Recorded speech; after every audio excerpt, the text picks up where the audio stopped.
Top of the morning to you, lads and lasses.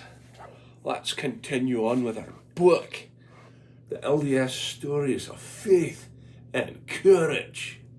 It's the story of Antelope Island by Solomon F. Kimball.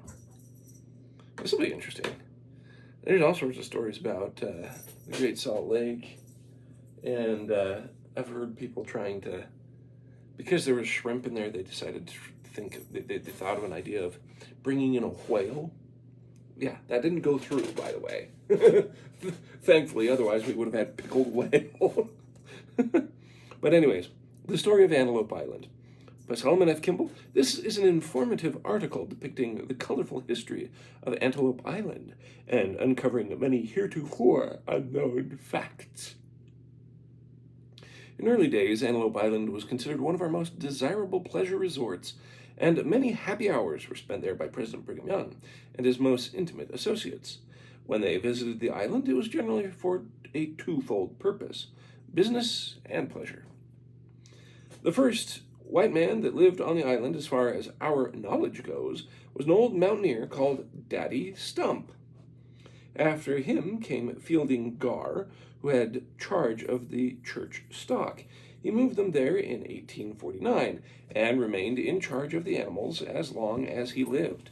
He built the old church house and corral, and the old church house and a corral, a part of which remains until this day. Presidents Young and Kimball moved their houses and sheep several years later, placing them in charge of Joseph Toronto and Peter O'Hanson. Several times they visited the island themselves. In the summer of 1856, they, in the company with several of their family, spent 2 or 3 days on the island. The lake was quite high at the time, and both Toronto and Hanson met them at the lake shore with a boat. He rowed them over while the teams forded it. The time was pleasantly spent in driving over the island and in visiting places of interest, bathing, boat riding, and inspecting their horses and sheep. Old Daddy Stump's mountain home, then deserted, was visited. They drove their carriages as near to it as possible and walked the remainder of the way, a distance of half a mile or more. Everything was found just as the old man had left it, a curious conglomeration of houses, barns, sheds, and corrals. It was located at the head of a small open canyon against a steep mountain. The house was made of cedar posts and set upright and covered with driftwood. Nearby was a good spring of water. The house and barn formed a part of the corral, and just below was his orchard and garden. The peach trees were loaded with fruit, no larger than walnuts. The old man, feeling that civilization was encroaching upon his rights, had picked up his possessions and driven his horses and cattle to a secluded spot in Cache Valley. The last heard of him was that he had been killed by Indians. The party returned to the church ranch that evening and drove home the next day.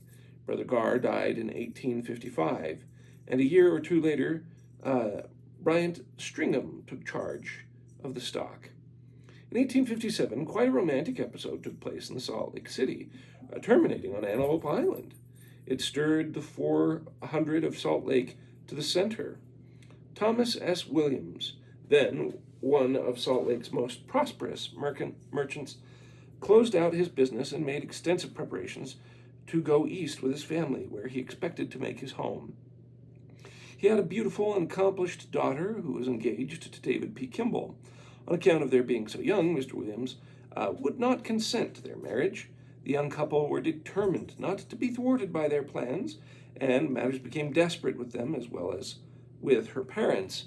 Her father placed trusted guards over her, and she was carefully watched by them night and day until the hour of departure had come. That morning, in an unguarded moment, she darted out the back door and was out of sight almost immediately. The carriage and 4 horsemen were waiting for her, and before the guards had fairly missed her, she and her intended were taken over to Judge Elias Smith's office. They were made husband and wife for all time. They jumped into the carriage, drawn by 2 fiery steeds, and accompanied by 4 mounted guards, Joseph A. Young, Heber B. Kimball, Quince Knowlton, and Brigham Young, Jr. They made a dash for Antelope Island, reaching their destination in less than 3 hours. Here the young couple spent their honeymoon, remaining there not until her father was well on his journey to the east. Not a living soul knew where they were until they had come out of their hiding place, except those who had aided them in their elopement. Whoa. It was about the year of 1860 that President Brigham Young, at the head of a select party of prominent men, visited Antelope Island again. He took all of the church clerks with him, the majority of whom were good musicians. They formed a splendid string band led by Horace K. Whitney. Many pleasant hours were spent in listening to their sweet music. The party remained there 3 days, enjoying a continued feast of pleasure. Much of the time was spent in boating, bathing, and climbing to the topmost peaks of the island. All places of interest were visited, some riding in carriages, others on horseback, some going off foot.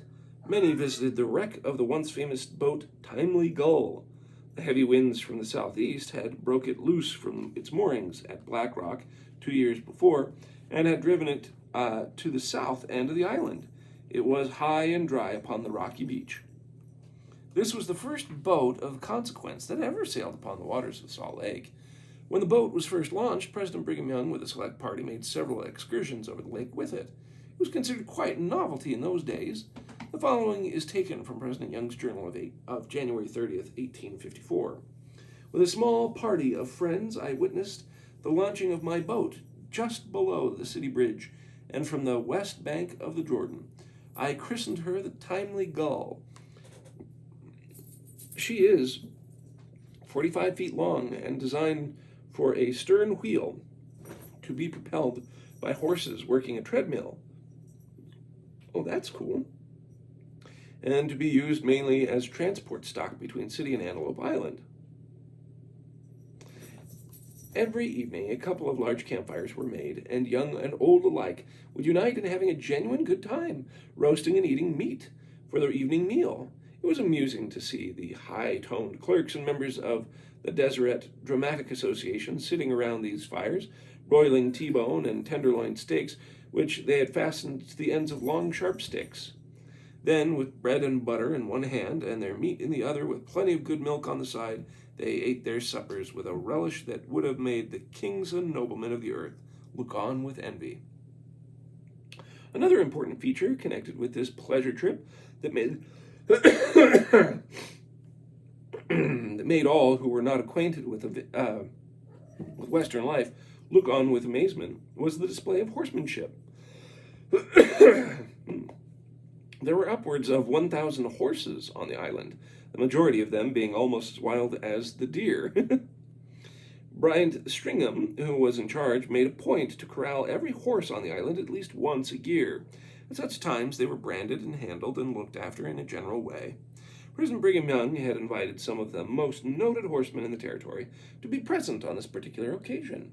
They came there mounted on the best of horses to take a part in the yearly roundup, and all were ready and anxious for the fray.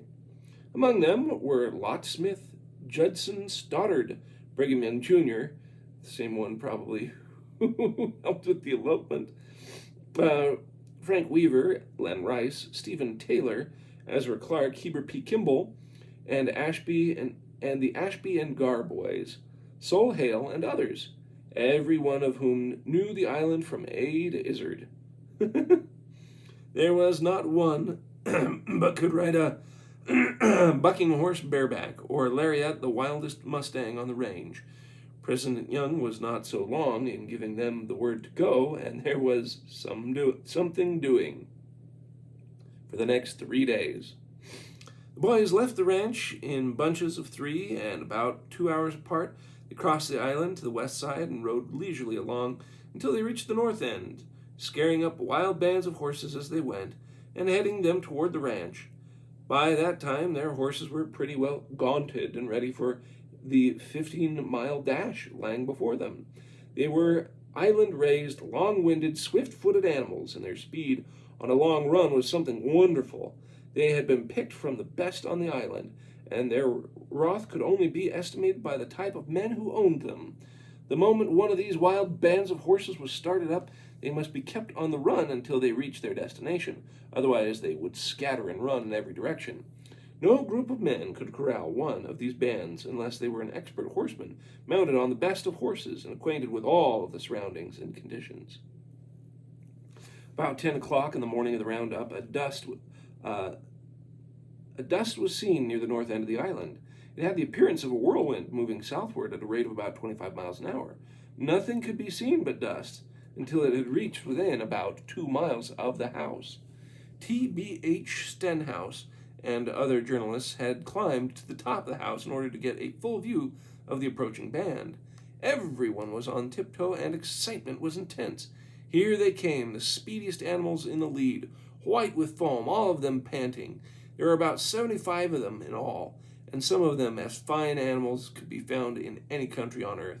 Those present from the old countries, who had never witnessed such a scene before, stood almost paralyzed with excitement. Before the onlookers had fairly got their breath and recovered from the shock, another exhibition of horsemanship presented itself before them, which almost surpassed the first. 4 of the finest horsemen of them all, led by Lot Smith and Judson Stoddard, mounted 4 large and beautiful island horses and entered the corral where the wild horses stood snorting like so many elk. Lot led the chase with his partner close behind him, followed by Judson Stoddard and his partner. While the wild animals were on the run around the large corral, Lot threw his lariat over the front foot of one of them. At the same moment, his partner lassoed the same animal around the neck. With their lariats around the horns of their saddles, they had in less than a half minute thrown the horse and dragged it over the smooth surface of the corral, a distance of several rods, to a place where the fire and branding irons were ready. In another half minute, the horses were branded and turned loose. They had not more than got out of the way before Judson Stoddard and his partner had another horse ready for the finishing touch. So it continued until the band had been disposed of and turned loose on the range to make room for the next one that was expected at any moment. The valuable saddle horses ridden by these expert horsemen were selected from the wild band while on some of these long runs. It was a test that tried the mettle of every horse in the band. The horses that came out in the lead on a 15 or 20 mile run could be depended upon as horses that were almost priceless for saddle animals over the rough and mountainous country. That day, the price of island horses rose 50%, and the man who could afford to own one of these beautiful animals was considered lucky. On the morning of the 4th day, President Brigham Young had the party returned home. Those who composed the company declared without hesitation that they had had the time of their lives, and they would always look back of this excursion to Antelope Island with the greatest of pleasure. Antelope Island is about 18 miles in length, from 4 to 6 miles in width. The east side is comparatively smooth, and a good wagon road extends almost its entire length. On the west side, there are many beautiful little glens, coves, and precipitous canyons, and the land is rough and rugged from one end to the other. The wild horses that once roamed over it possessed characteristics peculiar to themselves. In many ways, they seemed to be as intelligent as human beings. There were 2 reasons for this. In the first place, they came from good stock. The Mormon Church, under the direction of Fielding Garr and Bryant Stringham, invested thousands of dollars in valuable stallions and brood mares, which turned loose on the island. In the second place, they became nimble, wiry, sure-footed, and continually traveling over the rough trails of the island. From time to time, they were foaled until they were grown. It became second nature to them to climb over the rugged mountainsides and to jump up and down the precipitous places 4 or 5 feet high. The speed with which they could make while traveling over such places was simply marvelous. They neither stumbled nor fell. No matter how rough the country, nor how fast they went, they were naturally of a kind disposition, and as gentle as lambs after having been handled a few times. But with all of their perfections, they had a weakness that made many a man's face turn red with anger. They loved their island home, and it was hard to wean them from it. When a favorable opportunity presented itself during the summer months, they would take the nearest cut to the island, swimming the lake whenever they happened to come to it.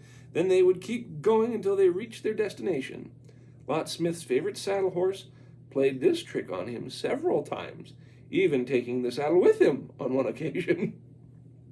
One of the most beautiful little nooks on the island is on the top of the mountains, about 5 miles from the north end. It covers nearly 1 square mile of ground and slopes to the west. It's made up of low hills and shallow garden trees. A half mile below is a small pool of living water, the only place within 5 miles where one can get a good drink. It was the home of the wildest horses. In 1870, an antelope was seen galloping over the hills with a band of wild horses. It was probably one left to represent its once numerous kind. In early days, when numerous, they learned to regard the horses as their best friend. During hard winters, when the grass was deeply covered with snow, the horses, out of necessity, pawed the snow off the grass and ate the best of it. Then they moved along to pastures new. The half-starved antelope followed closely on their heels to gather the crumbs that fell from the proverbial table. The antelope's appreciation of this generous act was not soon forgotten. So during the summer months, when the times were good, and they were feeling the benefit of the rich bunch of grasses that had taken effect upon their lean ribs, they felt honored to have the privilege of romping over the island with their highly esteemed friends and benefactors. On one occasion, in the early 50s, when Heber P. Kimball and companions were corralling one of those wild bands, a herd of antelope ran along with them, almost to the house. Heber, touching the flanks of his horse with his spurs, darted out toward them, and Larry added the fattest one of the bunch. The others then scampered off to the foothills. Brian Stringham died in 1871, and sad to say thereafter there was no interest taken in the island horses. There were about 500, and they were allowed to run wild. For 4 years they never saw a human being. The church leaders were anxious to get rid of them, and in 1875 contracted the Chambers and White Company agreed to let them have 1/2 of all they could deliver in Salt Lake City. This company employed 4 horsemen to assist them. They shipped their outfit to the island and began to work at once. Near the north end of the east side, they built a corral close to the lake. 10 tons of hay were stacked in the center. They built a fence from the corral to a little steep bluff a half-mile away. This formed a wing on the south side, and the lake formed on the north. They were then ready for business, stationing their hired men along the north end of the island to prevent the wild horses from crossing to the east side. The 3 contractors rode south in search of the horses. They had not gone far when they discovered between 60 and 70 head grazing on a low side hill. Keeping out of sight until they came close behind, the horses had a signal was given, and a rush was made toward them. The wild animals started in the right direction, and everything seemed to work to perfection. One of the contractors, an old stage driver, dressed in white, who had never chased wild horses over rough country before, got his eyes fastened on several beautiful animals which he thought would make good stagers. With his hat in one hand and his bridle and reins on the other, he went tearing down the hill as if old Nick himself was after him. He followed a narrow trail through the sagebrush as high as his horse's back, and soon came to a place where the trail forked. He took the right-hand fork, and his horse took the left. He went sailing over the high sagebrush like a seagull in a whirlwind. His saddle horse was found several days later, and the old man was ready for another run by that time. And everybody took a hand in the chase, as it meant several $1,000s if this band could be corralled. The men were all excited. Discipline and prearrangements were thrown to the wind. The wild horses were almost frightened to death and were in the lead at least half a mile. They ran into the corral, around the haystack, and out of the gate. Every one of them got away. This was a sad disappointment, and far-reaching, since the island horse was never known to be caught in the same trap twice. It seemed as though all the other horses on the island had been let into the secret. For the next day, they could not find one within 10 miles. Mr. Chambers and his companion rode around the island to scare them back, but had a hard time to find the blind trails that led north on the west side. The country for miles around seemed to be made up of large and small boulders cropping out of the ground from 1 to 10 inches, which made it almost impossible for valley-raised horses to travel. There was one place where they had to jump their horses up a steep cliff almost 4 feet high. They had to lead them for miles. The country was so exceedingly rough. Their horses went stumbling along as if foundered. Subsequently, they rode around the island almost every day for 2 months and became acquainted with every nook and corner. They visited old Daddy Stump's home several times, but found nothing left except the old cabin. Inside was a prospector's outfit with several weeks' provision on hand, but no sign of any person. When Mr. Chambers and companion were hunting for wild horses, the horses generally discovered them first. They appeared to have their sentinels out in the time of danger. Their scent was as keen as a bloodhound's, which gave them a double advantage. When they saw someone coming, the old stallion, the leader of the band, would hide his family of horses behind a clump of cedars or in some other convenient place. He'd then get back of a high rock and stand upon his hind legs, resting his front feet upon the rock. He would peep over so that he'd show no part of his body, but the top of his head. Many times these wild horses were seen doing this trick, as well as other tricks of similar nature. They watched the movements of their pursuers. When these got disagreeably close, the horses gave the alarm, and away the animals would go, single file, over the rough mountain trails at a speed of 10 miles an hour. These are smart horses. Another trick the horses often played was this. When they saw one coming toward them, they would run at full speed over the nearest ridge. Just before going out of sight, they would turn sharply to the right or left. Then, when all out of sight, they would wheel around and run in the opposite direction. Followers at breakneck speed would across the country to head them off. But when they reached the top of the ridge, they'd discover that the horses had gone the other way and were out of sight. They kept a person guessing all the time, and none could tell what trick they would spring next. Near the north end of the island, to the west side, is a little mountain that projects out into the lake. By following the lake shore, it was about 4 miles from this mountain to the corral. After the horses had been driven from the south end of the island, they generally took refuge behind this little mountain. The men then ran them through the deep sand, the whole distance around to the corral, and in this way captured nearly 100 head.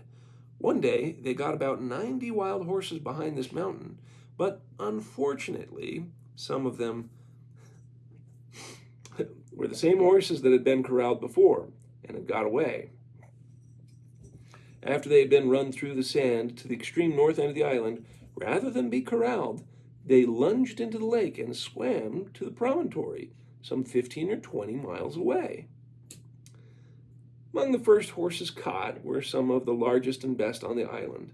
During the month of May, there came a severe snowstorm, and 18 of the most valuable of those chilled and died. Ooh.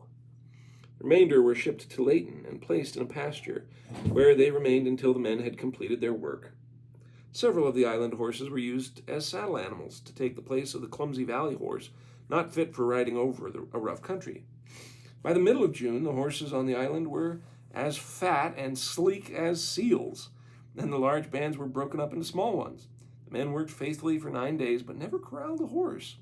They were almost discouraged, but they finally adopted a new plan.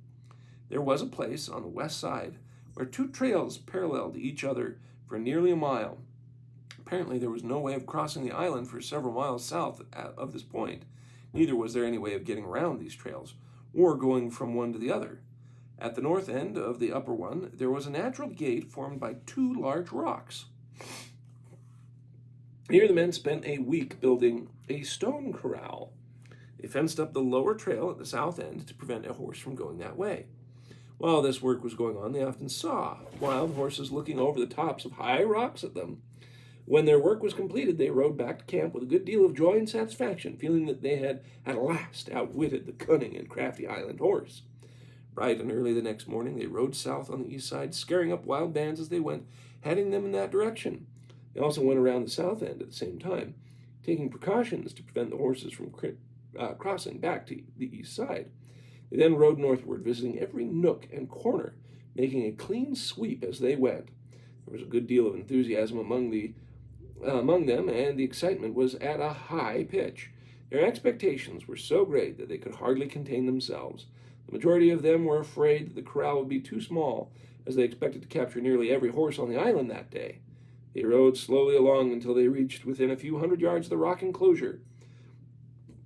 Then, with a rush and a whoop, they ran their horses to the entrance. But lo and behold, all they discovered was a large horse track. A horse had deliberately walked into the corral, circled it, and then out again, and was gone. It seemed as if he had been sent there to inspect the work and report to the proper horse authorities. The news had been sent broadcast over the island, warning every horse in the cunning trap laid for them. Suffice it to say, every horse that had been driven around the south end of that island that day had crossed to the east side over a secret pass which only the horses knew. The men were dumbfounded and disgusted with themselves and everything connected with Antelope Island. They rode back to camp and drooped heads, and had not one of them uttered a word or batted an eye. They got their outfit together, and the next day they were in Layton, necking island horses and getting them ready for the final drive to Salt Lake City. To cap the climax, 16 head of their best horses lifted their heads and tails skywards, and with several snorts made a beeline for the sand ridge. They went over the fences, ditches, chicken coops, and everything in front of them. Single file they followed the railroad track until they came to the railroad bridge over Kay's Creek. It was about 100 feet across, with sharp-edged ties at both ends. They planted their feet squarely upon these ties better than a man could have done, and trotted right over. Not one of them stumbled or made a misstep. A farmer's horse in the field nearby came excited and undertook to follow them, but the first step he took on the sharp-edged ties as he went head over heels and almost broke his neck. After the horses had reached the sand ridge northwest of Layton, all the horsemen in Davis County could not have brought them back. The people of Kaysville stocked the island with 10,000 head of sheep. Feed became scarce, and many horses died of starvation. Adam Patterson, in 1877, purchased 10,000 acres of railroad land on the island, and that year the sheep were moved off. The Island Improvement Company obtained possession of the island in 1884, and there were about 100 wild horses left. They had become a nuisance, and Mr. John B. White and others went there with their long-range guns and exterminated them. Thus ended the horses of Antelope Island, once the pride of such men as Brigham Young, Heber C. Kimball, and hundreds of others who knew the value of a good horse. The old church house, built by Fielding Garr in 1849, still remains in good condition. Mr. Scott Gamble, who is the charge of the company interests, lives there now. There are 2,400 acres of land fenced in and 1,000 acres under cultivation. 50 head of buffalo and 900 head of Hereford cattle roam the island. Mr. John H. White, who has had more to do with Antelope Island since the days of Brigham Young than any other man, thinks that the day is not far distant when the west side of the island will become one of the most noted pleasure resorts in the world. It hasn't quite come to that, but Antelope Island sure is fun. Fortunately, our lake is a salt lake, and it is getting dry. It's gone through several cycles of that, I'm sure, but we always want that lake higher. Frankly, one of the best, funnest experiences I've had with my family was dragging them up to the top of that mountain that is the center of Antelope Island. And I did so basically so I had just had a nasty cold that was terrible, and I had gone on a camping trip with the young men of my ward at the time down to Slick Rock, which is in Moab. Slick Rock is called that because when first the people who were exploring it, so Moab is in this valley that coincides with the river. It probably carved out that area, and if you just go slightly up to this kind of the mesas down there, it's full of the red rock, so it's all the sandstone, and they just have these rolling sandstone fins, and so Slick Rock, when they take horses up there, the horses, they cannot grip that sandstone worth anything, and so that's why it was called Slick Rock. Now, at the same time, if you have rubber tires, they grip the sandstone wonderfully, so they make a bike trail along that, or Jeeps go along it as well. It's really fun. But if you're going in the middle of summer, it is hot. And boy, howdy, is it hard to do. And most notably, take a mountain bike. Okay? I took not quite a mountain bike. It was more of a road bike. It did have different gears, but not many. And that was dumb. So, take a mountain bike. But we got through Slick Rock, and I had that massive, nasty cold. And basically, I barely get back through the loop back to camp, and I just crashed out at 7 p.m. and didn't wake up until 7 a.m. It was nasty. But as soon as I got over that, which was more, a week later or so, I decide to grab my family. We need to go to Antelope Island and climb that. And so we did. But the only problem was my wife had gotten the cold that I had, and it gave her bronchitis and kind of a walking pneumonia kind of thing. And so, with her feeling lousy, just like I was on Slick Rock, I dragged her up to the top of that mountain. But it sure was fun. The trail for it is pretty interesting because you start going up, you kind of drive up halfway because that's pretty shallow.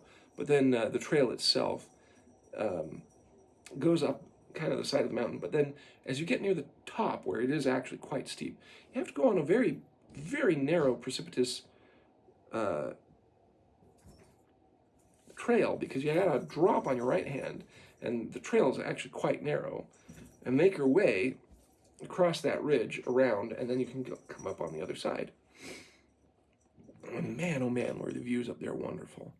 I mean, obviously you're on the top of the island, you're looking all around, you can see how the island is just this sharp point, and then further down you've got the rolling foothills. It's wonderful. So, yep, now they've got a lot more buffalo, and no, there's not a resort on the west side of it. That would be fun. I would love to have the Great Salt Lake just made huge again. Just have it be overwhelmingly massive so that it's stretching out into the West Desert. I think that'd be wonderful. But we'd have to have a good old atmospheric river dumping water on us for a long time, and have the mountains full of snow up to the peak of peaks. So, next is going to be Quince, the roan pacer of the shad scale. So more about horses, but I'm gonna have to save this one for later because it's a bit longer as well. That Antelope Island history was very fascinating. Very, very fascinating. So the antelope were there first, and they loved having the horses with them. But I guess eventually they just drove off or decided there was better places elsewhere. Story of Gibson the Imposter. Ooh, interesting. So all these ones at the end look like they're all a lot longer. So we may have shorter ones, but just one story at a time. Ooh, exploring Arizona for settlement. That'll be interesting. Because Arizona is where a bunch of my cousins reside, probably from these missionary efforts. So yeah, we're going along with clip and paste. Now you know more about Antelope Island. And I seriously recommend any and all adventures there. It is a great place. I think people should visit it, and I really recommend people just climbing up to the top of the mountain there. So, may the Spirit of God be with you, and we'll see you later.